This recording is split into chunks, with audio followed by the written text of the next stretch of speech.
এই রাজ, তোর মুলুর ভুই আর কত দূর রে? ওই তো সামনে। ওই তো চ। ওইদিকে না রে, চ ওই পাইটাতে লাগতে হবে।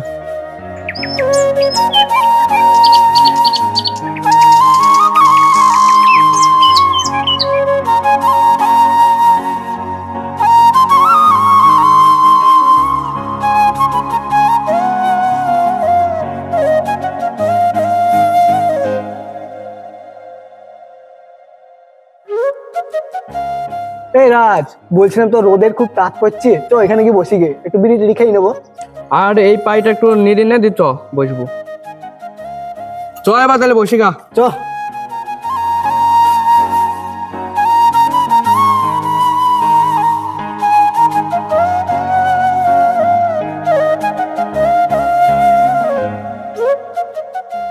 দে রাজ, বিড়ি দেখাই।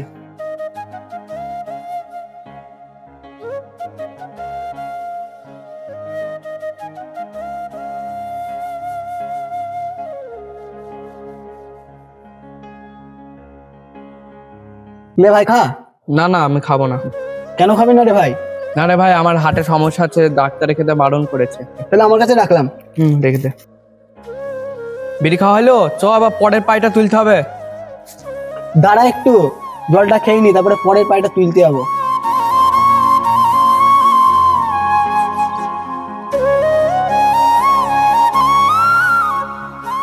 জানিস মানুষ, তোকে একটা কথা বলাই হয়নি, ওই পাড়ার রনি আছে না, ওর ছেলের মুখে ভাত হবে, সেজন্য ওর বাড়িটা পরিষ্কার করতে যেতে হবে। ঠিক আছে, যাবো ভাই। মানুষ, রনির বাবা কি কিপ্টি রে, সোনার দোকান আছে আর নাতির ভাতে পোল্ট্রির মাংস দেবে। এ তাই নাকি রে? সোনার দোকান আছে আর পোল্ট্রির মাংস দেবে? ছে, খাসি দিতে পারবি না? ছে, আমার লজ্জা লাগছে রে, আমার ছেলের ভাত হলে আমি খাসি দিতাম। চ কথায় কথা অনেক বেলা হয়ে গেল, ওই পাইটা তুলি তারপরে বাড়ি যেতে হবে। তা চ ভাই।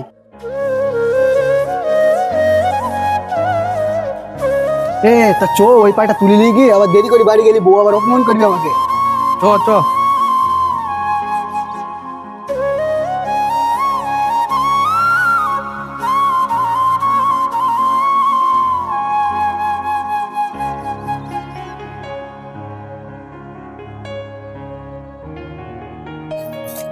রাজ, চ, নির্ণয় তো হয়ে গেল। বেলাও তো শেষ হয়ে গেল, বউ তো আজকে আমাকে খুব মারবি। চ চ চ চ।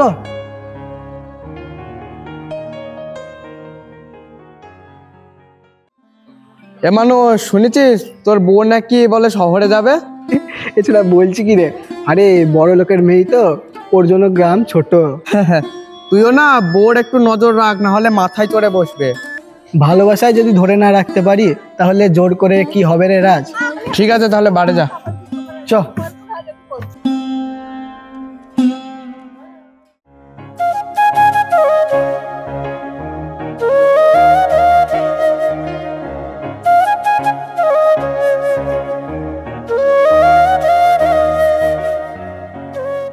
কই গো প্রীতি, আমাকে এক গ্লাস জল দিয়ে যাও।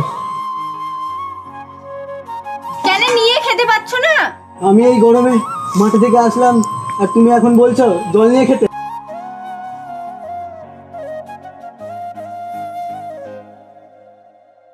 তোমার খেতে মনে হলে খাও, নাহলে আমাকে বিরক্ত করো না। আচ্ছা, তোমার কি স্বামীর প্রতি কোনো দয়া মায়া নেই?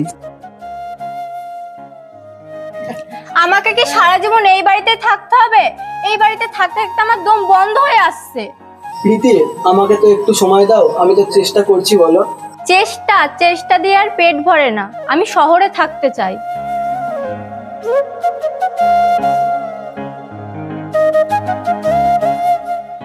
ঈশ্বর, আমি তো কোনো অন্যায় করিনি, তাহলে তুমি কেন আমার মুখের দিকে একটু তাকাও না?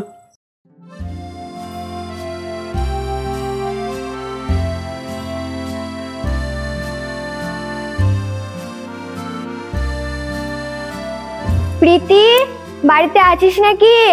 এই প্রীতি, প্রীতি। হ্যাঁ, এই তো বাড়িতেই আছি। আরে সাথে তুই আয়, ভেতরে আয়। তুই যেটা করছিস সেটা কিন্তু ভালো করছিস না। কেন, আমি আবার কি করলাম রে? একটা ভালো ছেলে পেয়ে তুই ওকে ঠকাচ্ছিস, এরকম করে ঠকানো তোর উচিত হচ্ছে না। ও, তাহলে তুই এই কথাটাই বলতে এসেছিস? হ্যাঁ প্রীতি, ভালোবাসা মানে শুধু টাকা পয়সা নয় রে। তুই বুঝবি না সাথী, ও গরিব, ওকে আমার সাথে মানায় না। কিন্তু ওর চোখে যে ভালোবাসা, সেটা তুই বুঝবি না রে। একদিন তুই ওর জন্য আফসোস করবি। ওই গরিব ঘরের কুকুরটার জন্য আমি আফসোস করবো? তুই এই কথাটা ভাবলি কি করে? তুই এখন বুঝবি না রে, সময় হলে তুই ঠিকই বুঝবি।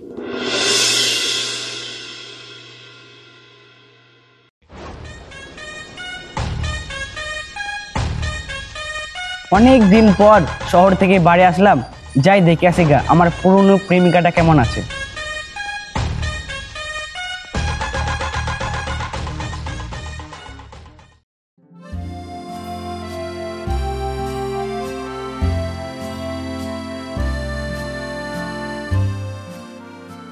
অনেক দিন পর আসলাম, প্রীতি আমাকে চিনতে পারবি তো?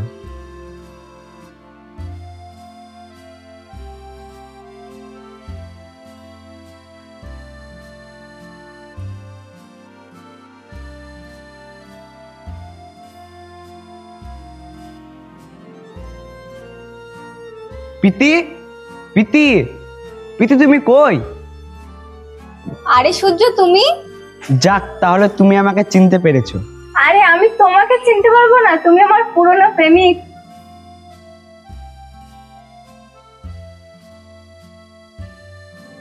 দাঁড়িয়ে কেন, এখানে বসো। আমিও ভাবি তুমি এখানে কি ব্যাপার। তুই চল আমার সঙ্গে শহরে, আমি তোকে পুরনো জীবনটা নতুন করে ফিরিয়ে দেব। তুমি ঠিক বলছো? আমার পুরনো জীবনটা আবার নতুন করে ফিরিয়ে দেবে তুমি?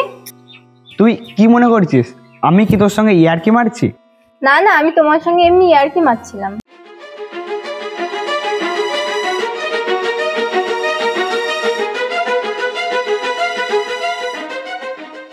তুমি ভালো আছো তো? হ্যাঁ, আমি ভালো আছি।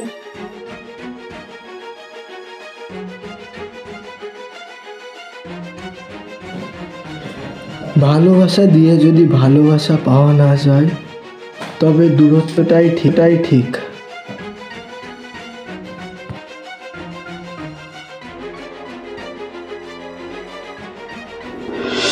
শুনেছিস শুভ, ওই পাড়ার মানুষের বউ আছে না, ওর কাছে দেখবি একটা ছেলে আসে শহর থেকে, ও দেখবি ওর সাথে কবে পালিয়ে যাবে।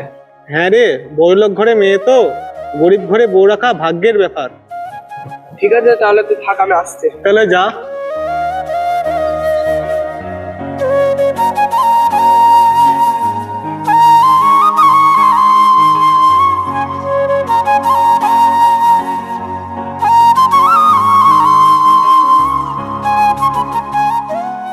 প্রীতি, এ প্রীতি, কই রে? কে পিয়সী, কি বলছিস বল। প্রীতি, তুই মানুষটাকে কষ্ট দিস না। কি হলো প্রীতি, কিছু বলছিস না যে? কি আর বলবো তোকে, কিছু না। ঠিক আছে, তোর যেমন তাই কর, আমরা আর কিছু বলতে আসবো না। চলো প্রীতি, এখন তো কোনো লোকজন নেই, এই ফাঁকে আমরা পালিয়ে যাই। হ্যাঁ হ্যাঁ ঠিক আছে, তাহলে আমি ব্যাগটা গুছিয়ে নিই। চলো, ব্যাগ গোছানো হয়ে গেছে আমার।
আরে তুই এখানে বসে কি করছিস? ওইদিকে তোর উপর যে অ্যাক্সিডেন্ট হয়েছে, তাড়াতাড়ি যা। কি অ্যাক্সিডেন্ট হয়েছে?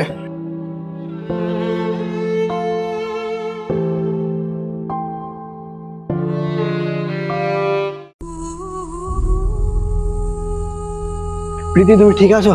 প্রীতি, ও প্রীতি, প্রীতি তুমি ঠিক আছো? প্রীতি